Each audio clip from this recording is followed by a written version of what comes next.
Next up is Dr. Kurt Gordon, who is currently a fellow with us in IR at MUSC, and Kurt's going to speak to us about single incision technique for totally implantable venous access devices.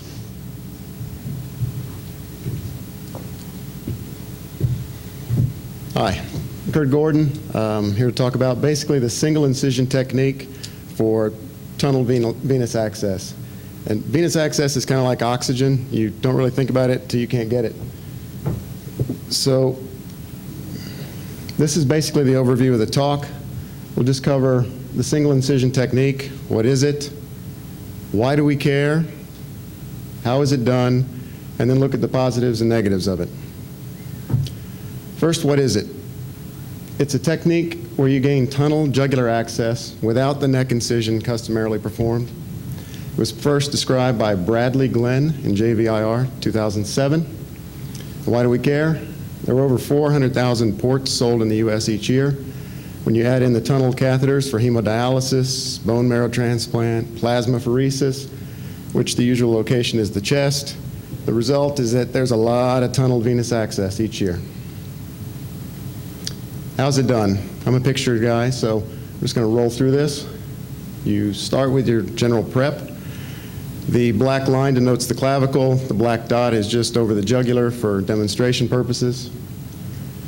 The key to the technique is really the needle modification.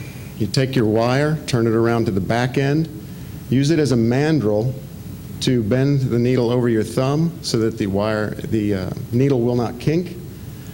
Then get this gentle C curve to your needle, flip around your wire to the floppy end, advance it back and forth through the needle to make sure there's no binding. Then go ahead and anesthetize, make your nick, and then you want to bury your needle under the sub-Q, work it through the sub-Q, over the clavicle, in proximity to the jugular. When you get in proximity to the jugular, stick your ultrasound on parallel to the clavicle, and you should see a picture like this. I showed this to my wife and said, "Where's the needle?" And she said, "It's that big long thing right there." So anybody can see that. I think the residents like it for that. Okay, so gain access with your wire. It should slide through easily, just like that. If you're doing a port, just go ahead and remove the needle, make the pocket in the usual fashion. If you're doing a tunnel line, you just proceed to the next step.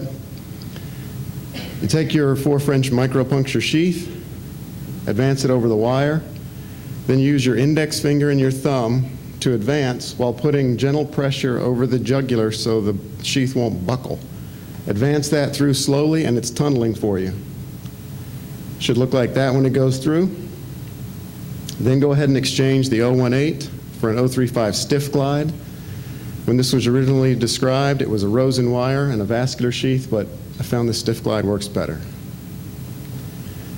Next, we go ahead and take the peel-away sheath that comes with a kit and curve it to kind of look like an Ansel. Advance that over the 035 glide. Use the exact same maneuver of index and thumb with gentle pressure over the jugular with your pinky. That's your tunneler. Once you get that through, you can advance your catheter through it. Everything should kind of look like that. You go to the normal steps after that, and you get your port that looks like that. So, in looking at the positives and negatives of this, just taking a look at the positives first. There's no traction on the skin like you might have to apply when you're tunneling with a traditional tunneler.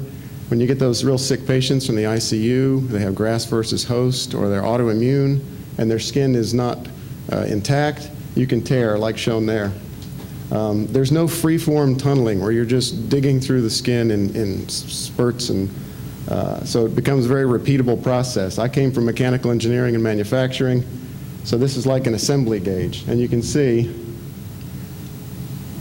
that you get these nice uniform devices right over the second rib. Also, since you're tunneling over a wire, there's kind of the theoretical potential that there's lessened soft tissue trauma, and hematoma and difficult placements have been shown to correlate with increased infection rate. A couple of more positives that may be there. There's no neck incision, so for our patient population where we have a lot of sicklers, they may be prone to keloids. You can see that gentleman there with the keloids. He's had a port. He's got a keloid at his neck incision.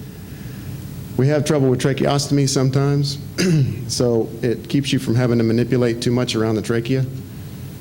And then this technique for a tunnel line is good for coagulopathic patients because you've essentially turned this into what's basically a PICC line. You're not tunneling through with the tunneler, which kind of tamponades some of the blood with the peel-away sheath. The negatives of it is that there's a theoretical higher risk of pneumothorax because you're digging through the chest over a longer span. But in the reported series by Glenn of his 12 patients and then by Charles of 161 patients, they never experienced that. There's a learning curve with it, so you get faster as you go. And extremes of body habitus like children or cachectic patients are difficult because the clavicle is prominent and the supraclavicular fossa is very swept. There's some references. Any questions?